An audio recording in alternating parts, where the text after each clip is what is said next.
What are the rewards of the dark, the demands of the light, and the timeless battle between the two?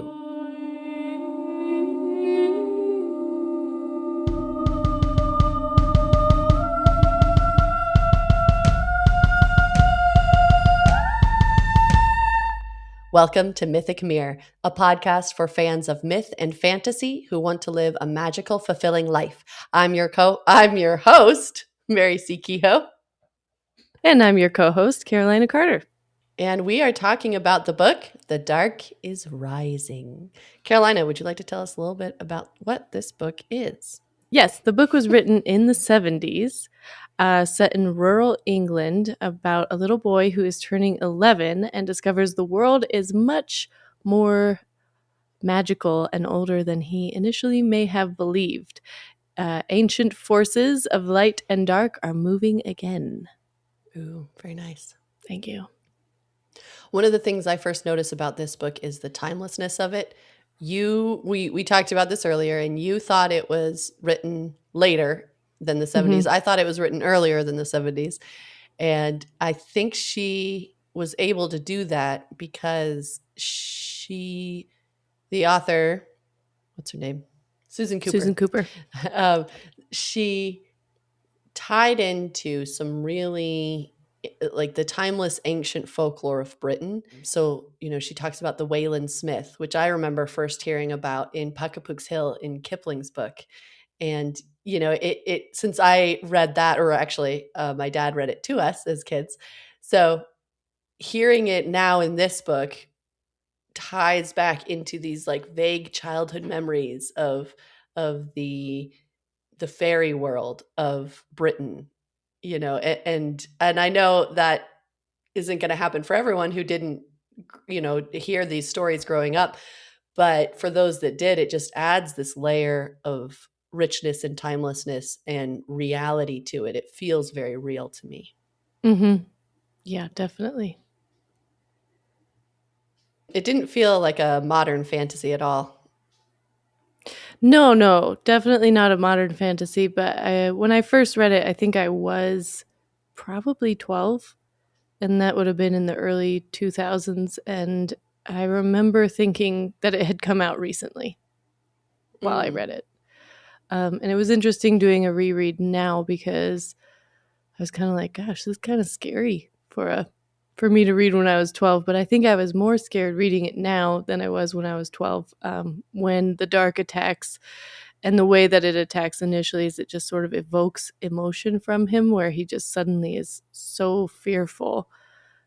But it's, that he learns later on that the fear can't hurt you, but they can make you feel intense fear. I don't know why that just hit me harder as an adult than it did as a kid. Probably because you have more experience with fear now. So much experience. Also, I think kids they don't have as much, and that's maybe their viewpoint is the correct one, but they don't see death as such a big deal at that time, and we always say it's because they haven't, they haven't experienced someone dying, they haven't this, they haven't that, but who knows, maybe they're right and we're wrong. And it really isn't that big of a deal.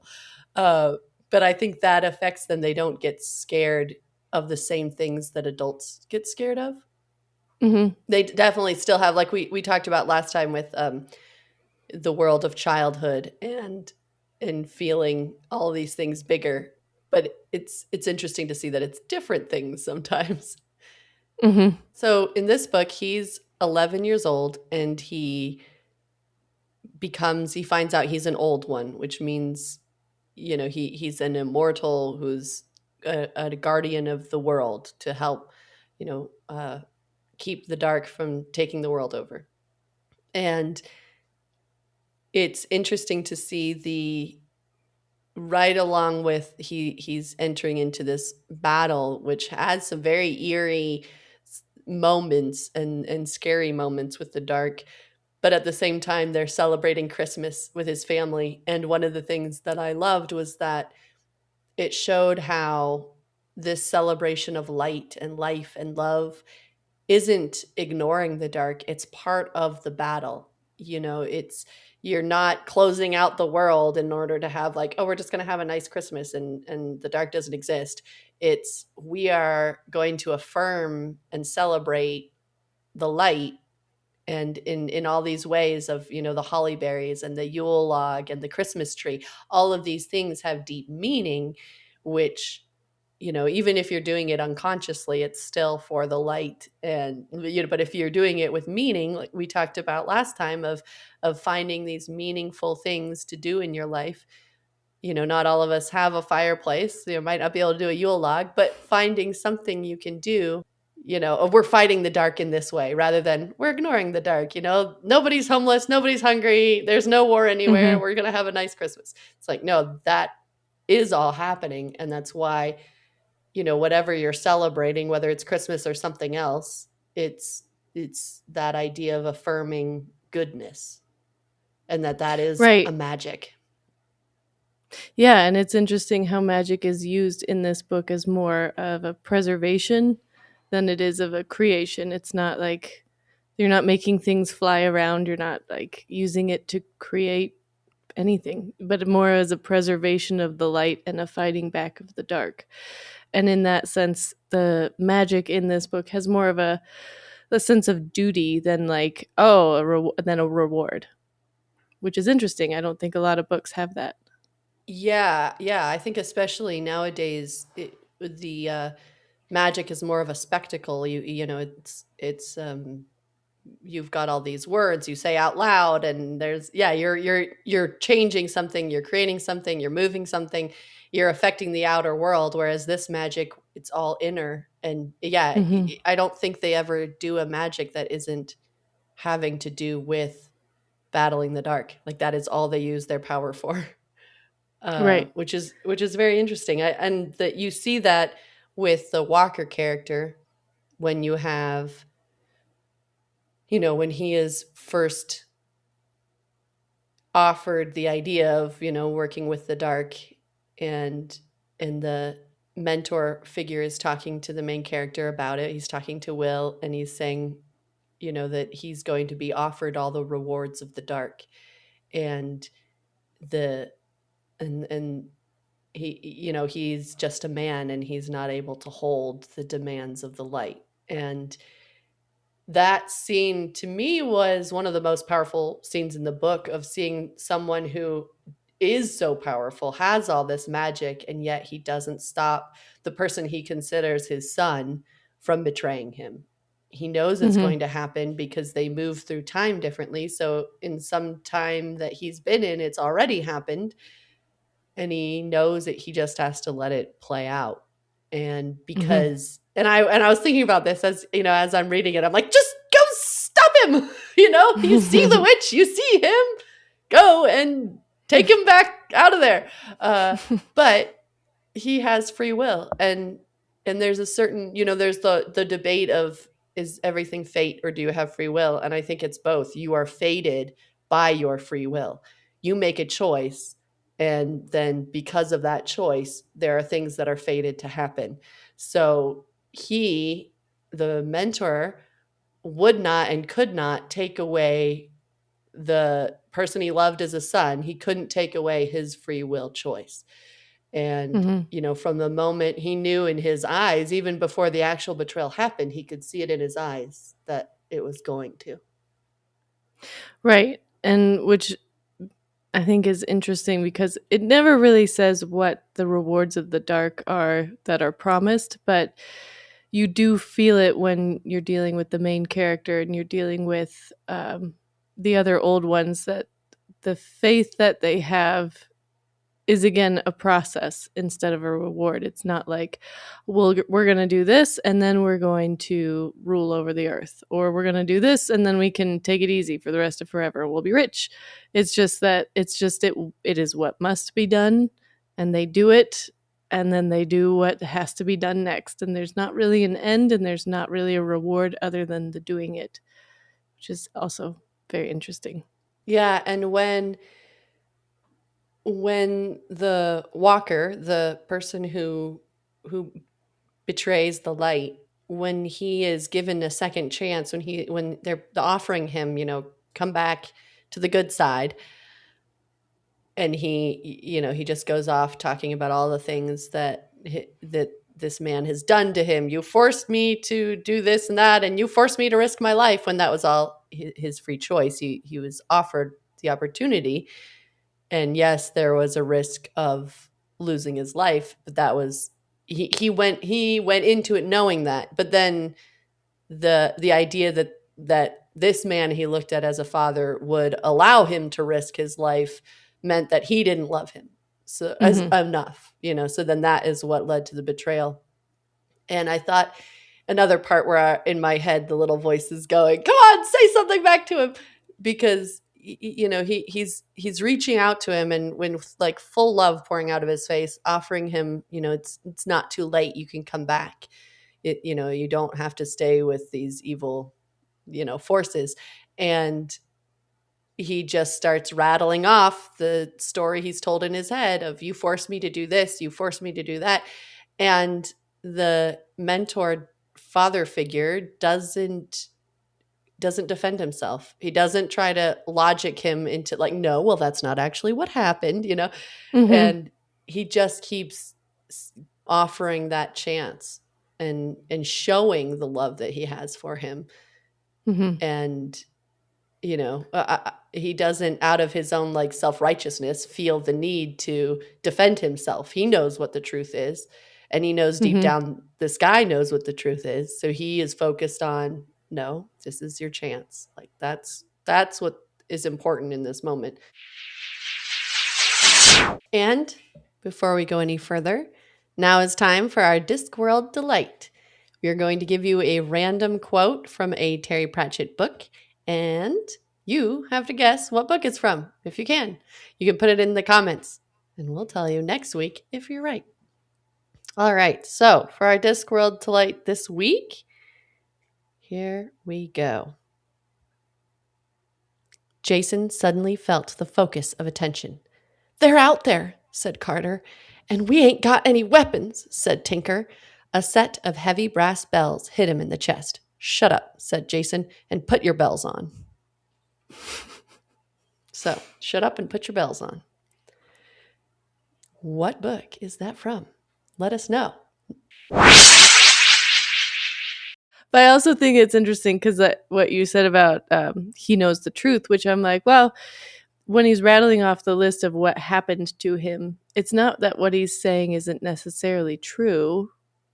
It's true in some sense of the word, but it's not right. What I think I'm trying to say is like we were talking about last time with the Hogfather, the importance of belief is more about what it shapes in you than whether or not it's really true or not. And so obviously his beliefs had twisted some facts that, while they're still facts and that's what makes them believable, it's not necessarily correct. And it sort of like puts this veil over his eyes that he wants there. And I think that we all do that to some extent in our own lives, of just like, it is New Year's Eve at the time of resolutions, and I think about the last year and how many times I went to the gym versus how many times I was like, well, I can't because blah blah blah. And while there might have been some sense of truth to that, it wasn't really correct. I could have gone. That sort of thing. Like we are always writing stories based on our belief system. So it's really important we know what that belief system is and how it's shaping us. Right. How's that for preachy? I love it. Okay. Yeah, I definitely went down, I guess, a rabbit hole of imagination with that scene of the betrayal and thinking about what I would do. And, maybe I wouldn't do this. I've never had someone, say, hey, are you going to help save the world and you will risk your life? But, in my imagination, it was the realization that, we're mortal. So the man being asked to risk his life is mortal, but he's being asked by these immortal beings to do something. And we're going to die anyway. At some point, we're going to die. So having someone who's this like immortal being whose life is so much bigger and deeper than the little slice that we're a part of. Having that person open up that world to you and say, I trust you and love you enough to ask you to become a part of this fight, to become a part of this battle. And, you there is a risk of death, but it's for the world. It's for a greater cause. And I don't know. I'd be all for it. I know, and that's why you're a better person than me, because I'd be like, can I think about it? I only have the one life. You don't die. This is the only one I get.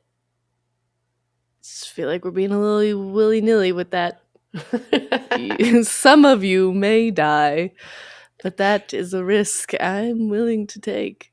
It's just kind of well, sure, it makes sense that you want to take that risk, but this is the only one I got.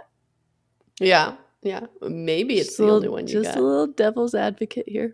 No, I hear you. It's a good point. I also am really brave until I actually start to feel pain. As soon as you, and not that he felt real pain, but he felt real fear of the loss of his life. And he was a devout follower until he felt that fear. Right. No, that's true. So he's better than me. I wouldn't even gone that far. No, I mean, it's a good point. We don't know until you were actually faced with that test. I mean, I like to think that's how I would behave. I believe that's how I'd behave. But until that actually comes, that's what part of the not judging people, because you never know. Mm-hmm.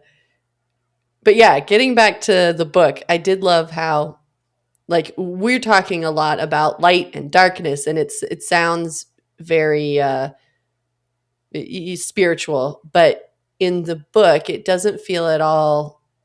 It feels like deeper than religion, older than religion. It's like these cosmic forces, and when they bring in Herne the Hunter at the end, it's tying into that old power that it's that was there before all these religions. And the light is older than any human construct. And when they're in the church and there's the attack, when the dark is attacking, and the boy is sitting there in the choir, and he's thinking his 11-year-old ecclesiastical self. Is that the right word? Anyway, no idea. No idea. Anyway, the 11-year-old choir boy self is thinking, but it can't attack. I'm in a church. And then the old one, the ancient part of himself, is thinking, of course it would come here, because this is where people contemplate the light and the dark. This is a focal point. And and when the priest is like, oh, the sign of the cross is what got rid of the dark, in one of the other old ones, it says, that sign is much older than Christianity. And they have this like philosophical discussion right in the middle, right after this huge battle. But I really like when an author can bring in a spirituality without it feeling churchy or preachy. I never felt like she was telling me to believe something. And I think a lot of fantasy can get around that preachy feeling by making it, this is a different world and it's multiple gods. And so you don't get triggered the same way if you've had, like a lot of people who might have had a bad experience in this world with an organized religion, then they can read in fantasy and not have to face that and not feel preached at. And it's a lot harder, I think, to do when the story is based in this world and you're dealing with powers of light and darkness. And I think she did a really good job with that. Yes, I think she does a really good job navigating that. And also that you, I wish there was a less cheap way to put this, but that you sort of buy into the fight immediately. Like when I started reading it, I was immediately afraid of the dark and immediately rooting for the light.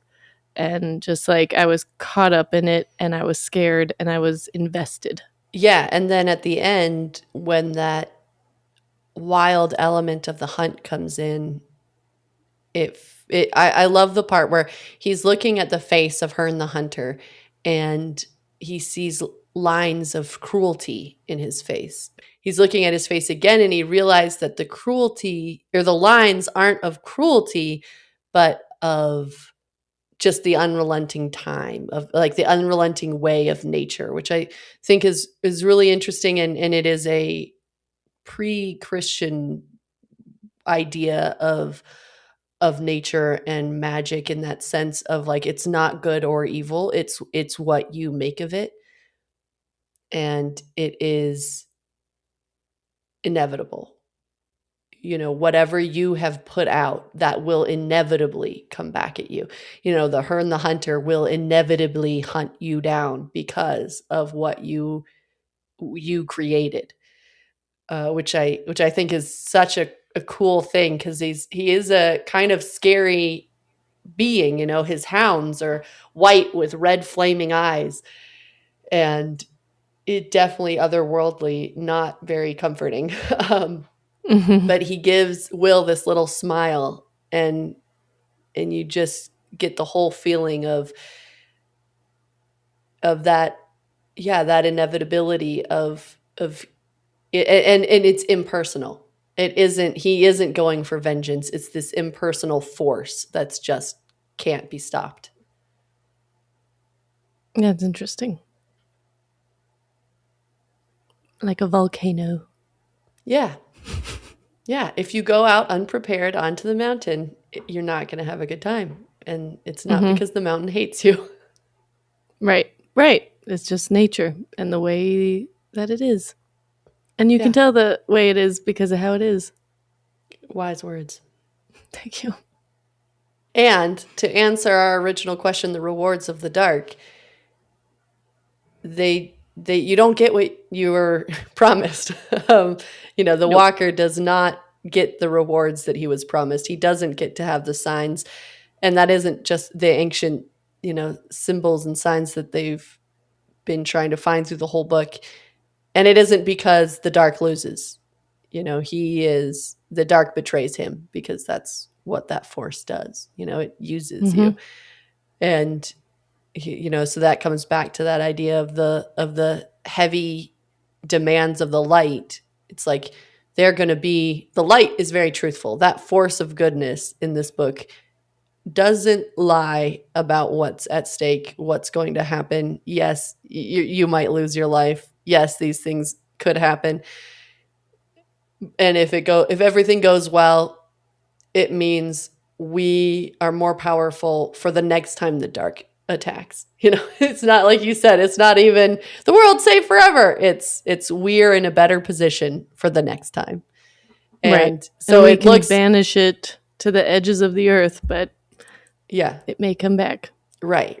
And so the outlook might be grim, but it's only going to get better, rather than what the evil force promises all these things, but it's only going to get worse. Right. Yeah. To which I say, you lose them how you got them.